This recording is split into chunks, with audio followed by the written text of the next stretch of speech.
श्री कृष्णा, जय श्री राधे। सभी भाई बहनों को राम राम। आज मैं आपको इंदिरा एकादशी व्रत की कथा सुनाऊंगी। इंदिरा एकादशी व्रत आश्विन मास कृष्ण पक्ष की एकादशी को कहते हैं।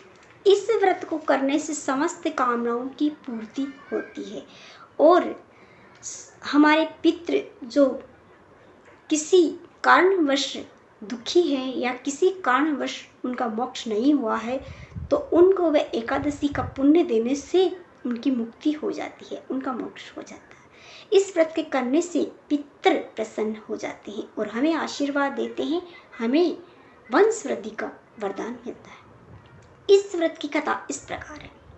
युधिष्ठिर भगवान बोले भगवान कृष्ण से, हे भगवान, आश्विन मास कृष्ण पक्ष की एकादशी के व्रत के विषय में बताइए। इस व्रत का विधान क्या है, ये व्रत किसे करना चाहिए और किस प्रकार इस व्रत का पालन करना चाहिए।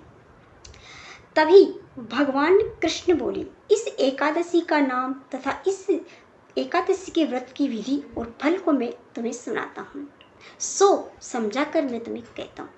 इस पर श्री कृष्ण भगवान बोले, हे राजश्रेष्ठ, आश्विन मास की कृष्ण पक्ष की एकादशी का नाम इंदिरा है।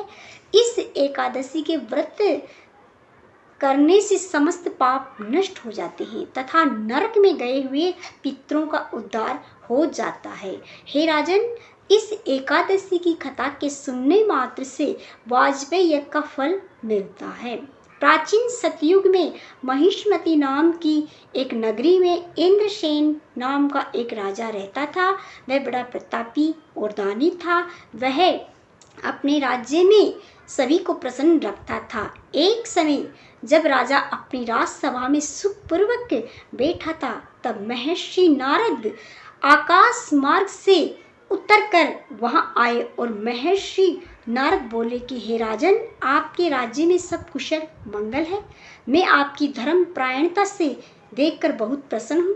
तब राजा बोला, हे महर्षि, आपकी कृपा से मेरे राज्य में सब कुछ कुशल पूर्वक है। इस पर नारद जी बोले, हे राजन, मुझे एक महान आश्चर्य हो रहा है। एक समय जब मैं ब्रह्मलोक से यमलोक गया था, तब उस जगह मैंने तुम्हारे पिताजी को सभा में बैठे हुए देखा और उन्होंने मुझसे कहा था कि तुम नारद जी जब धरती पे जाओ तो मेरे पुत्र से कहना कि वह इंदिरा एकादशी का व्रत करे, क्योंकि मैं एक बार एकादशी का व्रत कर रहा था, तब मुझसे एकादशी का व्रत बीच में खंडित हो गया। उस पाप की वजह से मैं ब्रह्मलोक में जाने के बजाय यमलोक में गया और इसी कारणवश मेरे सारे पुण्य समाप्त हो गए। इसलिए वह इंदिरा एकादशी का व्रत करके मुझे इस यमलोक से मुक्त करे। ये बात जब नारद जी ने इंद्रसेन से कहा,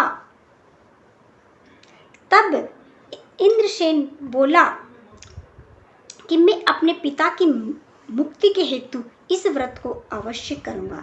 तब राजा महर्षि नारद के वाक्य को सुनकर महान दुखी हुए और इंदिरा एकादशी की व्रत की विधि पूछने लगे। हे नारद, अब आप मुझे इस एकादशी की व्रत की विधि बतलाइए।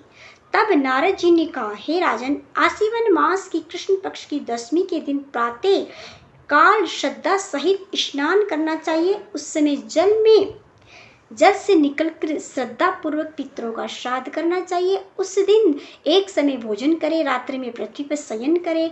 दूसरे दिन अर्थात एकादशी के दिन प्रातः काल ब्रह्म मुहूर्त में दातुन करना चाहिए, स्नान करना चाहिए और स्नान करके आचमन करना चाहिए शुद्ध गंगा जल से। उसके बाद में संकल्प करना चाहिए कि मैं आज इंदिरा एकादशी का व्रत अपने पितरों के निमित्त कर रहा हूँ और व्रत को धारण करूंगा, समस्त भोगों को त्याग दूंगा। इसके पश्चात कल मैं भोजन करूंगा।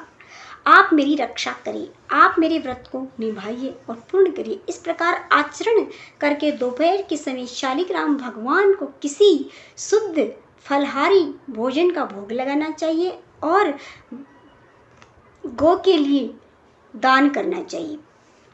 धूप दीप नैवेद्य पुष्प से भगवान शालिग्राम की पूजा करनी चाहिए और रात्रि जागरण करना चाहिए। इसके उपरांत द्वादशी के दिन पारण करना चाहिए।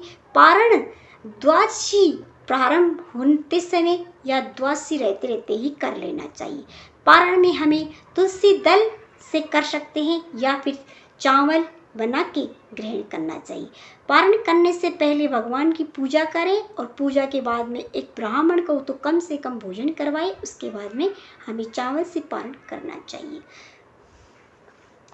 इस तरह करके अपना व्रत का पुण्य अपने पिता के नमक छोड़ दो तो वह तुम्हें मुक्त हो जाएगा। तब राजन उस दिन तुम आलस्य से रहित रहना और इस व्रत को करना। इस एकादशी के व्रत के करने से तुम्हारे पिता अवश्य स्वर्ग चले जाएंगे। नारद की ये बात सुन के राजा प्रसन्न हो गए और राजा ने इंद्र एकादशी के आने पर उसका विधि पूर्वक व्रत किया और बंधु बांधु सहित इस व्रत के करने से आकाश से पुष्पों की वर्षा हुई और राजा का पिता यमलोक से गरुड़ पर चढ़कर स्वर्ग को गया।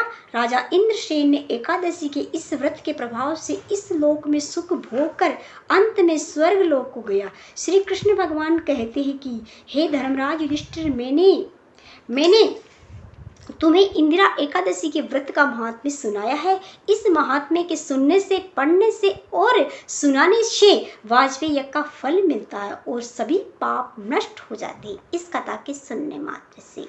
तो ये थी इंदिरा एकादशी व्रत की कथा। आपको ये कथा कैसी लगी? अच्छी लगी तो आप मेरे चैनल को लाइक करिए, शेयर करें, सब्सक्राइब करें। आपका बहुत बहुत धन्यवाद और मेरी हर कथा को अवश्य सुने।